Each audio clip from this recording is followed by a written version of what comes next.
नमस्कार दोस्तों, शारदा एजुकेशन के यूट्यूब चैनल पर आप सभी का स्वागत है। हम जो सीईटी का जो एग्ज़ाम होने वाला है, जो कि कल से स्टार्ट हो जाएगा, तो उसके लिए जो मॉडल पेपर है उसका हम सॉल्यूशन कराते हैं। तो इसमें जो महत्वपूर्ण क्वेश्चंस है जो कि आगे जो एग्ज़ाम होने वाला है आपके उसमें आ सकते हैं, तो उनकी हम बात करते हैं। आप भी साथ में जो है 1 बाय 1 आपके आंसर जो है कमेंट बॉक्स में देते हुए चलेंगे और अंत में आपको बताना है कि आपके जो 25 में से कितने क्वेश्चन करेक्ट निकलते हैं। तो इसी साथ पहला क्वेश्चन हम शुरू करते हैं। सबसे पहला जो क्वेश्चन हमारा है तो कि गोविंद गुरु ने भीलों को संगठित करने के लिए कौन सा संगठन स्थापित किया था। गोविंद गुरु ने भीलों को संगठित करने के लिए कौन सा संगठन स्थापित किया था। तो पहला ऑप्शन आपका भीलकाणी सभा, दूसरा आपका भील समुदाय सभा, तीसरा संप सभा और चौथा भगत पंथ। तो इसमें जो आपका करेक्ट आंसर हो जाएगा नंबर सी जो है करेक्ट आंसर हो जाएगा। संप सभा की स्थापना की थी 1883 जो है उसमें संप सभा की स्थापना गोविंद गुरु के द्वारा की गई थी। तो इसमें आपका सी ऑप्शन करेक्ट हो जाएगा। इसके बाद अगला क्वेश्चन आपका क्वेश्चन नंबर 2। क्वेश्चन नंबर 2 में राजस्थान में संयुक्त वन प्रबंधन कब प्रारंभ हुआ। दूसरा क्वेश्चन जो आपको उसमें पूछा गया है कि राजस्थान में संयुक्त वन प्रबंधन कब प्रारंभ हुआ। तो पहला ऑप्शन आपको 1990 में, दूसरा ऑप्शन आपको 1993 में, तीसरा 1992 में और चौथा 1991 में।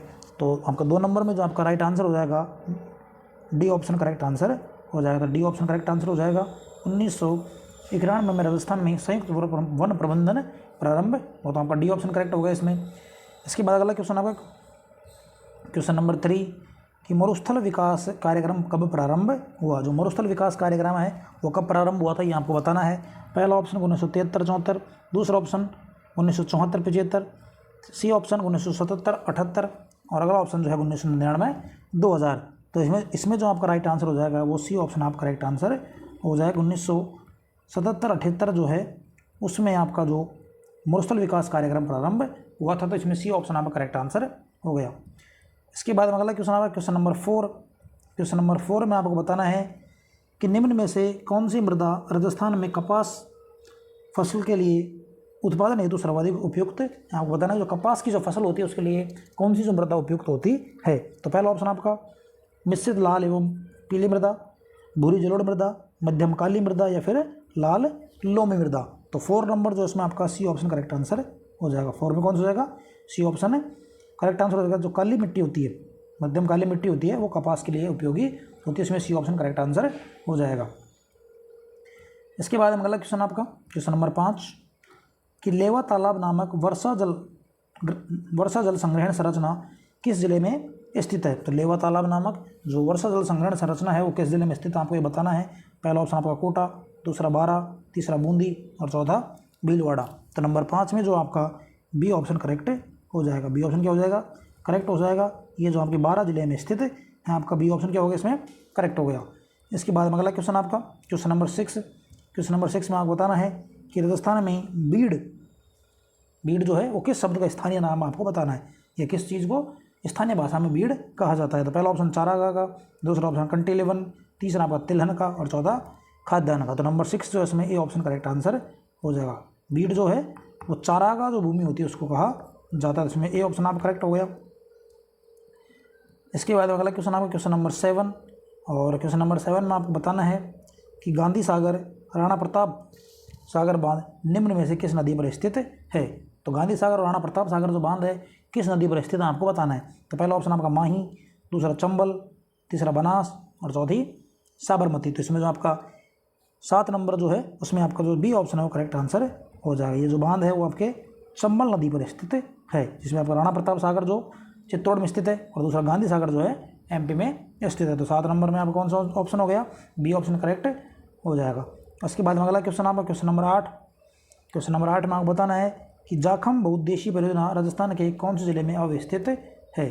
तो जो जाखम परियोजना है वो राजस्थान के कौन जिले में स्थित है। तो पहला ऑप्शन आपका जोधपुर, दूसरा अजमेर, तीसरा डूंगरपुर और चौथा प्रतापगढ़। तो इसमें जो आपका राइट आंसर हो जाएगा वो डी ऑप्शन राइट आंसर हो जाएगा प्रतापगढ़।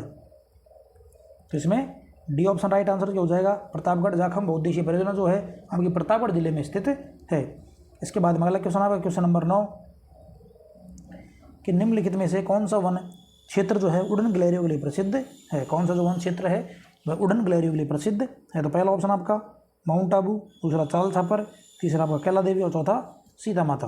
तो इसमें जो आपका राइट आंसर हो जाएगा डी ऑप्शन जो है राइट आंसर हो जाएगा। सीता माता जो अभ्यारण्य है वो उड़न लहरी के लिए प्रसिद्ध है, सीता माता वन्य जीव अभ्यारण्य। तो इसमें डी ऑप्शन आपका करेक्ट हो गया। इसके बाद में अगला क्वेश्चन आपका क्वेश्चन नंबर 10। क्वेश्चन नंबर 10 में आपको बताना है कि ऑपरेशन फ्लड किससे संबंधित है। तो ऑपरेशन फ्लड जो है किस चीज़ से संबंधित है आपको बताना है। तो पहला ऑप्शन आपका आपदा प्रबंधन, दूसरा आपका नदी जल संवर्धन, तीसरा आपका वनीकरण और चौथा दुग्ध उत्पादन से संबंधित। तो 10 नंबर जो उसमें आपका डी ऑप्शन जो है राइट आंसर हो जाएगा। ऑपरेशन फ्लड जो है वो दुग्ध उत्पादन से संबंधित है और इसके जनक माने जाते हैं वो माने जाते हैं वर्गीज कुरियन। वर्गीज कुरियन जो है इसके जनक माने जाते हैं। तो इसमें आपका डी ऑप्शन करेक्ट आंसर हो जाएगा। ऑपरेशन फ्लड दुग्ध उत्पादन संबंधित है। इसके बाद अगला क्वेश्चन आपका क्वेश्चन नंबर 11 कि रोजा भाकर शिखर राजस्थान के निम्नलिखित में से किस जिले में स्थित है। रोजा भाकर शिखर जो है राजस्थान के निम्नलिखित में से किस जिले में स्थित है। तो पहला ऑप्शन आपका जालोर, दूसरा आपका कोटा, तीसरा आपका अलवर और चौथा आपका जयपुर। तो 11 नंबर जो है उसमें ए ऑप्शन आपका करेक्ट आंसर हो जाएगा जालोर। तो रोजा भाकर जालोर में स्थित है, ये ऑप्शन करेक्ट हो जाएगा। इसके अलावा जालोर में जो है रोजा भाकर, सराना भाकर, इस तरह कुछ और भी पहाड़ियाँ भी स्थित है। ए ऑप्शन इसमें करेक्ट हो जाएगा जालोर। इसके बाद में अगला क्वेश्चन आपका क्वेश्चन नंबर 12। क्वेश्चन नंबर 12 में आपको बताना है कि निम्न में से कौन सी बहुउद्देशीय परियोजना राजस्थान, गुजरात और मध्य प्रदेश का संयुक्त उपक्रम है। इनमें से कौन सी जो परियोजना है बहुउद्देशीय जो राजस्थान, गुजरात और मध्य प्रदेश का संयुक्त रूप से उपक्रम है। तो पहला ऑप्शन आपका माही बजाज सागर, दूसरा चंबल परियोजना, तीसरा आपका नर्मदा नदी परियोजना और चौथा आपका इंदिरा गांधी नहर। तो 12 नंबर जो इसमें आपका सी ऑप्शन करेक्ट आंसर हो जाएगा। सी ऑप्शन क्या हो जाएगा करेक्ट आंसर हो जाएगा नर्मदा नहर परियोजना। नर्मदा नहर परियोजना से राजस्थान के जो बाड़मेर और जालोर जिले लाभान्वित है। और ये जो है इसमें जो राजस्थान में जो ये नदी का जो सिंचाई के लिए पानी आता है उसमें फव्वारा विधि या स्प्रिंकलर जो विधि द्वारा सिंचाई की जाती है वो अनिवार्य है। तो इसमें आपका सी ऑप्शन हो जाएगा। इसके बाद में अगला क्वेश्चन आपका क्वेश्चन नंबर 13 कि राजस्थान की निम्नलिखित झीलों में से कौन सी झील राष्ट्रीय झील संरक्षण कार्यक्रम के अंतर्गत नहीं आती है। तो राजस्थान की कौन सी झील ऐसी है जो राष्ट्रीय झील संरक्षण कार्यक्रम के अंतर्गत नहीं आती है। तो पहले ऑप्शन आपके मानस सागर, दूसरा आपकी आना सागर, तीसरी पुष्कर और चौथी बजाज सागर। तो 13 नंबर जो इसमें आपका डी ऑप्शन करेक्ट आंसर हो जाएगा। डी ऑप्शन करेक्ट हो जाएगा बजाज सागर। इसके बाद में अगला क्वेश्चन आपका क्वेश्चन नंबर 14 और क्वेश्चन नंबर 14 में आपको बताना है कि निम्नलिखित में से कौन सा उत्खात भूमि स्थलाकृति के लिए प्रसिद्ध है। निम्नलिखित में से कौन सा उत्खात भूमि स्थलाकृति के लिए प्रसिद्ध है। पहला आपका माही बेसिन, दूसरा आपका चंबल बेसिन, तीसरा लूनी बेसिन और चौथा घग्गर बेसिन। तो इसमें जो आपका बी ऑप्शन हो करेक्ट आंसर हो जाएगा। बी ऑप्शन क्या हो जाएगा करेक्ट आंसर हो जाएगा। तो बी ऑप्शन करेक्ट आंसर होगा चंबल बेसिन। इसके बाद में अगला क्वेश्चन आपका क्वेश्चन नंबर 15 कि थार पारकर किस की एक नस्ल है। थार पारकर जो है किस पशु की एक नस्ल है आपको बताना है। पहला ऑप्शन आपका भेड़, दूसरा गाय, तीसरा ऊंट और चौथा बकरी। तो इसमें जो आपका राइट आंसर हो जाएगा बी ऑप्शन जो है राइट आंसर हो जाएगा गाय।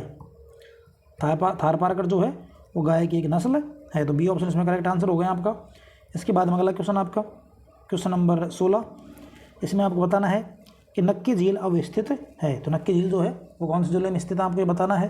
पहला ऑप्शन आपका माउंट आबू में, दूसरा उदयपुर में, तीसरा राजसमंद में और चौथा अजमेर में। तो इसमें जो आपका ए ऑप्शन जो है वो करेक्ट आंसर हो जाएगा। नक्की झील जो आपकी माउंट आबू सिरोही में स्थित है। तो इसमें ए ऑप्शन आपका करेक्ट हो गया। इसके बाद में अगला क्वेश्चन आपका क्वेश्चन नंबर 17। क्वेश्चन नंबर 17 में आपको बताना है कि निम्नलिखित में से किस जिले में सेम की समस्या है। तो राजस्थान का ऐसा कौन सा जिला है जो आप जिसमें आपकी सेम की समस्या है। सेम जो है यानी अत्यधिक जो वाटर पानी के द्वारा सिंचाई की जाती है, दलदली भूमि बन जाती है, इसे सेम या जलाधिक्य भी कहते हैं। तो ये समस्या कौन से जिलों में है तो आपको बताना है। पहला ऑप्शन पाली, अलवर, जयपुर या हनुमानगढ़। तो इसमें जो आपका डी ऑप्शन है हनुमानगढ़ वो करेक्ट आंसर हो जाएगा। राजस्थान में जो सेम की समस्या है वो IGNP वाला क्षेत्र जो है, इंदिरा गांधी नहर परियोजना वाला क्षेत्र, गंगानगर हनुमानगढ़, उन क्षेत्र में ज़्यादा पाई जाती है। और हनुमानगढ़ के भी बड़ोपल और जो नौहर जिले हैं उनमें ये समस्या ज़्यादा है। तो इसमें कौन सा हो जाएगा डी ऑप्शन आपका करेक्ट आंसर हो जाएगा। इसके बाद में अगला क्वेश्चन आपका क्वेश्चन नंबर 18 कि गुजरात के गिर प्रकार की गाय की नस्ल को राजस्थान में कहा जाता है। राजस्थान में एक नस्ल पाई जाती है गाय की गिर, तो उस जो गिर नस्ल की गाय होती है उसे राजस्थान में क्या कहा जाता है।